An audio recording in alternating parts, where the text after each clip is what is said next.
Lyca productions Subaskaran தயாரிப்பில் அறிமுக இயக்குனர் ஏஆர் ஜீவா இயக்கத்தில் அனுபமா பரமேஸ்வரன் நடிப்பில் லாக்டவுன் டிசம்பர் 5 முதல் திரையரங்குகளில். தமிழகத்தில் திமுக ஆட்சியில் சட்டம் ஒழுங்கு மிகவும் மோசமாக உள்ளதாகவும் பெண்கள் பாதுகாப்பில் ஆளும் திமுக அரசு கவனம் செலுத்தவில்லை எனவும் பாஜக மூத்த தலைவர் தமிழிசை சவுந்தரராஜன் குற்றம் சாட்டியுள்ளார்.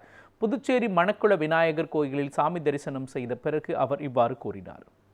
பிரிவுகளின் மாநாடு நடைபெற இருக்கிறது. அனைத்து பிரிவுகளை சார்ந்த சகோதர சகோதரிகளும் வராங்க. அந்த மாநாட்டுக்கு தான் நான் போகிறேன். தமிழகத்தில் பாரதிய ஜனதா கட்சி அதிமுக கூட்டணியோடு தேசிய ஜனநாயக கூட்டணி மிகப்பெரிய வெற்றியை பெறுவதற்கு தான் 2026 மிகப்பெரிய வெற்றியை பெறும் என்பது தான் எனது பிரார்த்தனை. அதை நோக்கித்தான் நாங்கள் சென்று கொண்டு இருக்கிறோம். ஏன்னா தமிழகத்தை பொறுத்த மட்டும் திராவிட முன்னேற்ற கழக ஆட்சி மிக மிக மோசமாக இருக்கிறது. சட்டம் ஒழுங்கு மிக மோசமாக இருக்கிறது. அவங்க இளைய அரசருக்கு முடிசூடி கொண்டாடி கொண்டு இருக்கிறார்கள், அவ்வளவுதான். நேற்று உதயநிதியோட பிறந்த நாளை பார்த்தீங்கன்னா அதில் செலுத்துகின்ற கவனம் மற்ற குழந்தைகளை பாதுகாப்பதிலோ பெண் குழந்தைகளை பாதுகாப்பதிலோ இல்லை.